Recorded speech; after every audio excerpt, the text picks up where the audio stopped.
Recently, somebody asked me in the comment section of an old video what they should do if they want to get into portrait drawing. So in this video, I will explain to you the 3 elements I want you to study and practice when you're considering starting portrait drawing for the first time, or if you want to get better and you don't like the results of your current portrait drawings. Make sure that you also watch till the very end, because that's when I will explain to you what you need to do next once you have mastered these 3 elements. Also, if we haven't met yet, my name is Carolin Peters, and I'm the owner of Kira Studios, where I teach classical drawing to lapsed artists who need a refresher of the fundamentals so they can reconnect to their creative voice. And if that's you, be sure to stay connected with me, subscribe to the channel, and get on my insiders email list. But let's get started now. So the 3 things that you will want to master as you're starting your portrait drawing journey are the following. Number 1, you need to get really good at recognizing the landmarks of the head. Number 2, you need to memorize the head proportions or the facial proportions. And number 3, you need to be able to simplify the human head into its most simplistic forms. Now, don't worry, I will explain every single one of these 3 elements step by step and show you how to use them. So let's begin with the landmarks. Now, first of all, what are landmarks? You might have heard this term flying around and scratched your head wondering, well, what is it? So a landmark is a point on the body, so in our case, the head, because we're drawing portraits, that is easy to see, mainly because it's based on the skeleton. So it doesn't matter if you have a heavyset model or a super skinny model,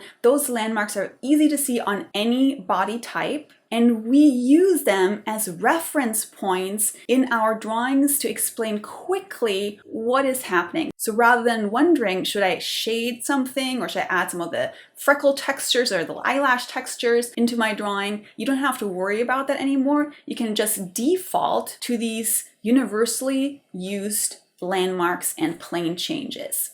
So let's go through these landmarks one by one, and I want you to memorize their names and their locations, and then again, watch later how I use those landmarks and plane changes in the drawing process. And I want you to practice that too. So the first thing I want you to notice is that our heads are made out of 2 main forms. We have this ball-like form for the cranium, and then we have this kind of rounded facial mass, which is kind of like a wedge. You put those 2 together and you have a simplified head. So when you start your portrait drawing, you want to get good at simplifying the head and explaining in your drawing what the head is doing. Is it leaning?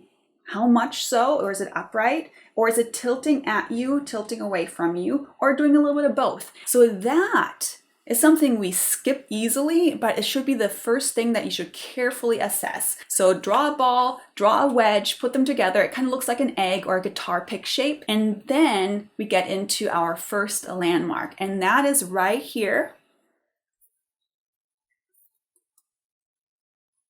And that is the brow ridge. So on the model, of course, you just look for where the eyebrows are, but we're looking for this kind of bumpy ridge in the front. We use this landmark because we imagine that we snap a rubber band around there, and depending on if the rubber band is curving down or curving up, it will describe a tilt or a level head position. So if the head is level, you have a straight line where the brows would be. If the head is tilting up, that straight line now becomes a curve up. If the head is tilting down, that line is now curving down. Once you have your brow ridge, you want to go to the next landmark, and that is at the end of the brow ridge, right here, and that is your temporal ridge. Again, on the model, you want to look for where's the eyebrow. Look for the peak of the eyebrow, so not the end point, but kind of like the highest point of the eyebrow, and wherever that is where the most important plane change on the head is happening,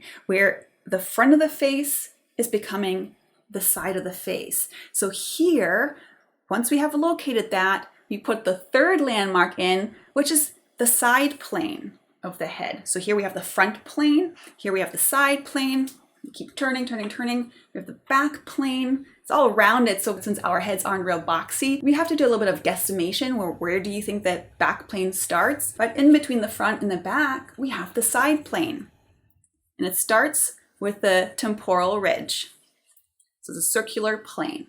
Once you have the circular plane, look for where the ear is. So technically the ear is not part of the skeleton, but we have the ear canal, and that is dead center in the side plane right down the middle of it. And you want to put that in, so it lives in the bottom back quarter of that side plane. You want to put it in because from the top of the ear to the cheek to the chin, there's this rhythm that we artists put into our drawings to describe where the front of the face becomes the side of the face. So rather again than wondering, should I shade the cheeks or should I put in some of the beard in order to explain what's happening there? No, you just put that rhythm in, and now you've explained where the front of the face ends and the side of the face starts. Also, right below the ear is where the jaw enters the side of the head. In the jaw, you want to carve out 3 angles. You want to carve out the back angle, the length, and the front angle. Now on a male model, those will be much more easy to see, much more pronounced. You'll have a longer back angle here, a more severe angle here. On a female model, this will be much shorter. They will kind of flow into each other a little bit more seamlessly, but you still want to carve out those 3 directions to find your way from here to the front of the chin. The last landmark you need to become aware of is not really a landmark, it's an imaginary line, and that is the center line running down the middle of the face. And that you will use to explain to the viewer, is the head turned this way, this way, this way, or is the head turned the other way, or straight on. So just how we're using the brow to explain an upward, downward, or leveled head position, we're using the center line to explain the left to right rotation. Now that you're familiar with the landmarks and the plane changes, let's talk about proportions. Proportions, you need to be familiar with them, but you also need to be aware that they shift depending on the head position. So if your sitter's head is level, the proportions will hold up. As soon your model's head is having a strong tilt, the proportions will shift a little bit. So for example, like this, these proportions are the same. If I do this, the proportions are the same. As soon as the model is doing something like this will become shorter, this will appear bigger. You'll still need to remember the proportions for the simpler poses and then remember to adjust them if you have a more distorted perspective. So let's take a look at the following proportions that are actually useful for the drawing process. So if you look at the 2 pink lines from the top of the head to the chin, if you cut that in half, we're at the tear ducts of the eye on a level head. Now, if you cut that in half again, you get to the bottom of the nose, not the tip of the nose, but the bottom of the nose. Cut that in half again, and you are at the bottom of the lower lip. Now, more useful than cutting things in half are operating on the thirds. Important that the thirds begin at the hairline, not the top of the head. So from the hairline to the brow, brow to the base of the nose to the chin, we have equal thirds, and then you can divide the lower third into thirds yet again, and the top one will give you the separation between the upper and the lower lip, and the second one will give you that crease above the chin dome. Now with proportions, this is for the average human being. Most people deviate from this, but this is what you begin with, and then you alter it as your drawing progresses. Now, another thing that is useful to do is to check alignments. So often the tear ducts will vertically align with the wings of the nose, or the pupils will align with the corners of the mouth. Another thing to remember is that when you have a frontal position, the width of one eye should fit roundabout in between the 2 eyes. So now that you're familiar with the landmarks, plane changes, and proportions, let me show you how to simplify the forms of the head as the beginning phase of your drawing.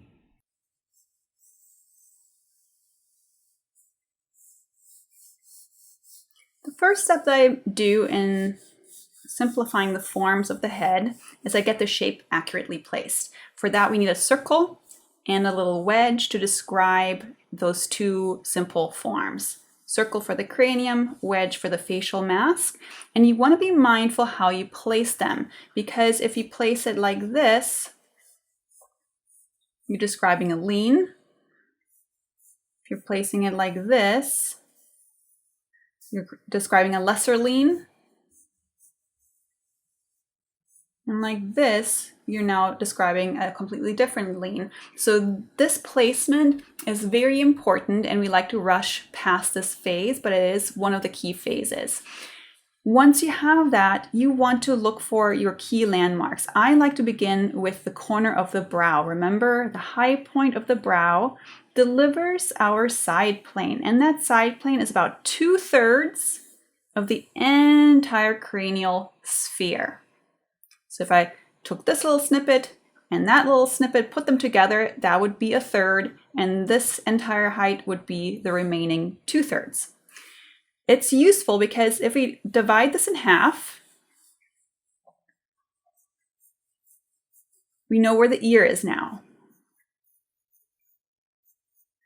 And from the top of the ear to the brow, that angle is a good helper angle in helping us figure out how to snap our brow ridge rubber band around our sphere. Now, if you're having a hard time figuring this out, so again, the trick is to go from the top of the ear to the corner of the brow, see what angle there is, maybe connect brow to brow on the other side, see how this kind of created this roof, and if you round it out, this is the curve you need for your imaginary rubber band. If that's tricky for you, especially working from photographs, get yourself a little helper. Hard-boiled egg, snap a rubber band around it where the brows would be, draw a center line, and then position the egg relative to you the way you see the model. And you just observe, how does this rubber band curve? How does it curve in a position like that? Like this. So you get the point. Next, I'm looking for the center line. Next, I'm going to work on the jaw, and I want to make sure that I don't make the face too long or too short. So on an average person, as we've learned, this is our hairline. The hairline lines up with the top of the side plane. This should be equal to the brow to the nose, which should also line up with the bottom of the side plane. So this should be equal to this, and this should be equal to going down to the chin. So equal thirds from hairline, brow, brow, nose, nose, chin. And now I know where to end my jawline. So I'm accounting for all three angles: back, length, front, up the other side. Now this is a general human being, and we can adjust this depending on the model. So there we have it. We have the simplified forms explained. We explained that the head is based on a sphere with a flattened side plane, that it has a rounded facial mask. I just threw in that little rhythm from the top of the ear to the chin. So if you look at her, see how that shadow is happening right there? It's because the planes are changing. And I also use the ear to explain the rotation. So if you put the ear snugly inside of the head shape, that gives us more of a side view. If you have the ear poking out beyond the head shape, it gives us more of a 3/4 view. And if it's completely, or if they are completely outside of the head shape, we have a more frontal view. So this is your starting point. You can add in the neck, of course, find that long muscle on the side of the neck, the shoulders, and now you have a great foundation to go into the next phase of the portrait drawing process. And this is what it looks like once you put all this information together in the beginning of your drawing. So are these beautiful portrait drawings? No, not yet, but they are a must for a strong foundation to start out your portrait drawing. So look at these images. Here we have the brow ridge. Here we have the brow ridge. Here we have the brow ridge. We have the temporal line getting into the side plane. We have the ear. We have this rhythm I was mentioning earlier. So all these elements are present, and now you can take the portrait to the next level. So there you have it. These are the 3 things I want you to get really good at. And once you can draw these simplified heads very easily, very quickly, you're ready for the next step. And the next step is to learn to draw the foundations of the features, to draw the features themselves, add a strong light shadow pattern on top of it, and lastly, to address any value variations. So I will address these things in a future video. And if you like this, be sure to give me a thumbs up. And if you want to learn learn more, get on my insiders email list. When you subscribe, you get a welcome gift, which is a step-by-step portrait drawing guide, reviewing and previewing all the steps that go into drawing a stellar portrait. I hope to see you next time.